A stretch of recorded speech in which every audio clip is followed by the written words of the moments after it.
सर्वांना जय शिवराय, जय भीम.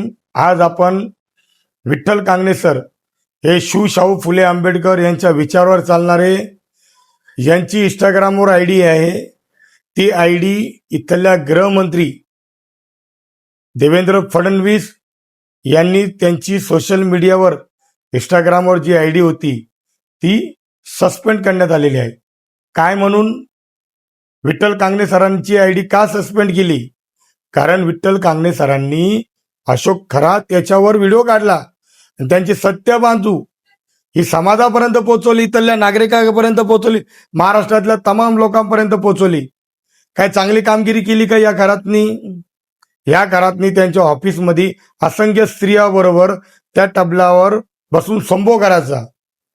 त्या नाराज आम्हाला लाज नाही वाटली आणि आज ते व्हिडिओ सोशल मीडियावर व्हायरल होतात. ते आम्ही बघितलं तर तुम्हाला त्रास का? ते व्हिडिओ सोशल मीडियावर अपलोड झाले नसते तर अशोक खरातच्या बद्दल पूर्ण महाराष्ट्राला कळालं नसतं अशोक खरात कोण आहे. पण बरं झालंय ते सोशल मीडियावर व्हायरल झालंय. आम्हाला तर माहित पडलं भोंदूगिरी देवा धर्माच्या नावाखाली हे आरामखोर, हे मादरचोद, हे स्वतःला बुवा म्हणणारे, स्वतःला बाबा म्हणणारे, भोंदूगिरी करणारे, स्त्री लंपट, हे हरामखोर यांच्याबद्दल आदरणीय विठ्ठल कांगणे सर बोलत राहतात आणि आज त्यांची इंस्टाग्रामवर आयडी सस्पेंड केलेली आहे. महाराष्ट्राचे गृहमंत्री देवेंद्र फडणवीस घाबरले, तुम्ही घाबरले. महामानव परमपूज्य डॉक्टर बाबासाहेब आंबेडकर यांनी आम्हाला बोलण्याचा अधिकार दिला, अभिव्यक्ती स्वातंत्र्य दिलंय. आज तुम्ही आमचं चिनून घेऊ शकत नाही.